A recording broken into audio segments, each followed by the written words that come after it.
Fortunately, the rest of the course went off without drama. The participants in most cases stayed with the theory, and several have been critical in ensuring the ongoing viability of the Australasian group as a whole. In 1990, Fay visited again, conducting an advanced unit in Wollongong and doing workshops, lectures and meetings in Melbourne, Adelaide and Perth to a large and diverse group of diverse participants. Over the years that followed, I went to the centre whenever I visited London. The centre expanded. Fay viewed its main contribution to be the training of therapists. After quite a fight, the centre gained acceptance as a training organisation for the UK Council of Psychotherapy. The courses, however, were not sufficient to ensure the centre's financial viability. Fay started working with organisations. The method she developed in conjunction with colleagues enabled her to preserve what she considered the essence of PCP, applied to large groups of people for the purposes of what she called diagnostic research. Fay gave me opportunities, as she did with many other people, and I helped further her aim for the promotion of the theory and the viability of the centre.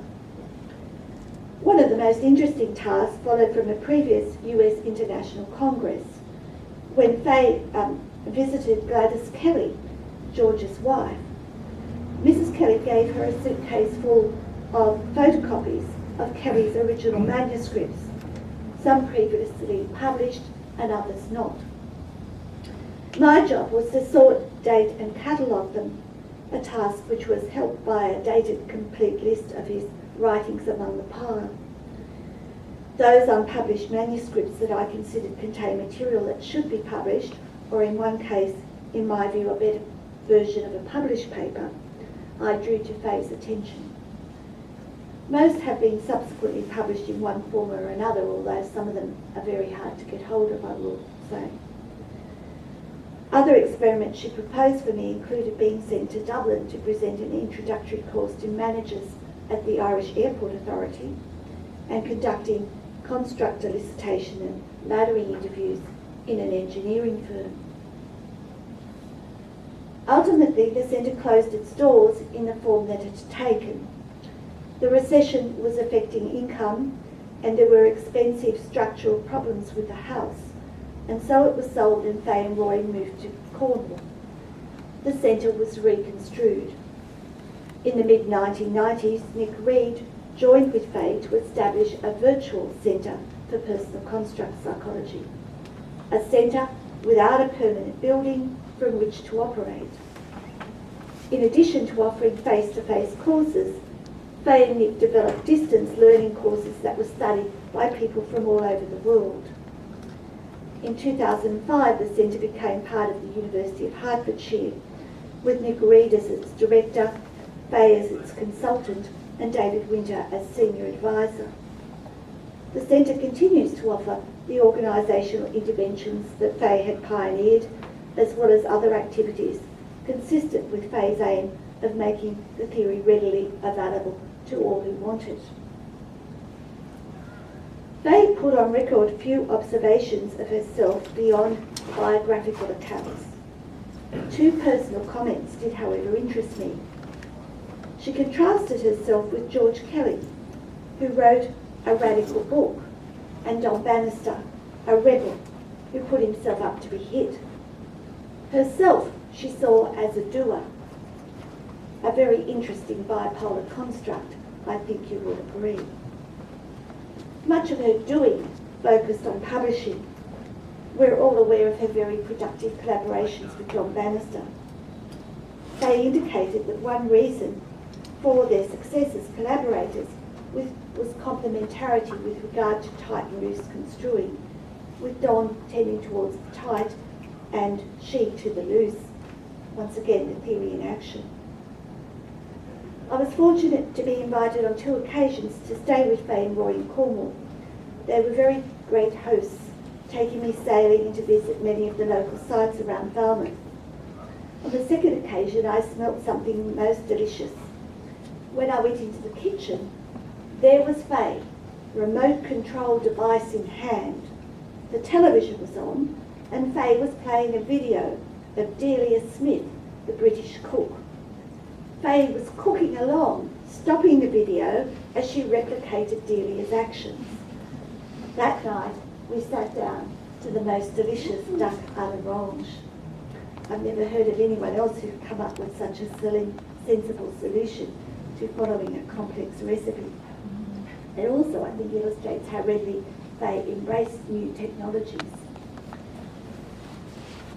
No one can accuse Fay03 of timidity. She lived as an embodiment of the theory she advocated.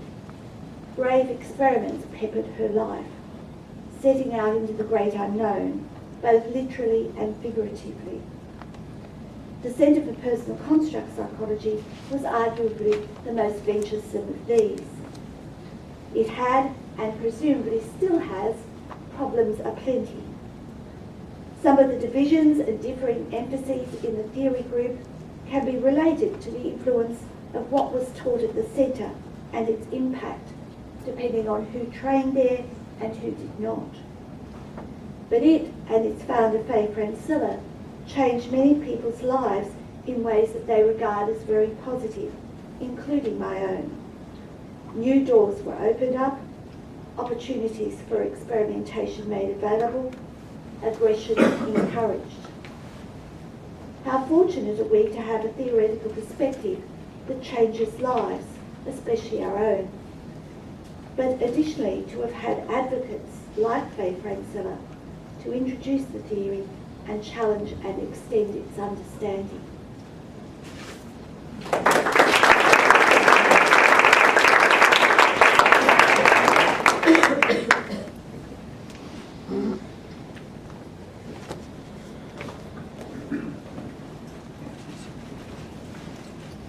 I've titled my presentation, Apparently Effortless Effectiveness, Fay03's Passionate Productivity and Marvelous Mentoring.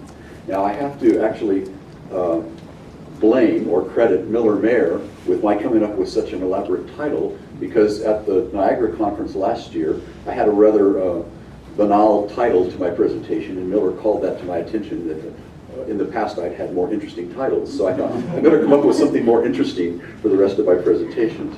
So similar to Beverly, I'll talk a lot about my own personal experiences with Fay. So this is as much a personal reminiscence as anything else, and also a little bit about my attempts to take a look at what it was about her that I found really striking. I can still very clearly picture the moment when I first met her. This was at what was then called the Third International Congress in the Netherlands in July of 1979. Several of us were standing around outside the castle there where the conference was being held. And when she saw my name tag, she said, "Come here and meet your mentor." Okay, well, that sounds like a strange thing to say, but we had actually corresponded for a couple of years prior to that time. I had, and I'd worked out an arrangement to come and spend a sabbatical year, similar to Beverly's experience, a sabbatical year with Fay, following that International Congress.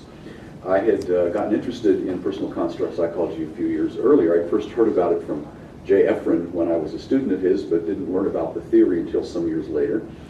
And then through a sort of chance conversation with Rue Cromwell, whom I'd known in other contexts, I learned that he had been a student at Kelly. So I asked him, well, where are people doing anything? Who are the people who are doing research in personal construct psychology? He said, well, the action is in Britain these days. I said, well, how do I find out about this? He suggested I write to Al Landfield to get some suggestions. So I wrote to Al Landfield, and Al suggested that I write to Don Bannister and Miller-Mayer and Fay03.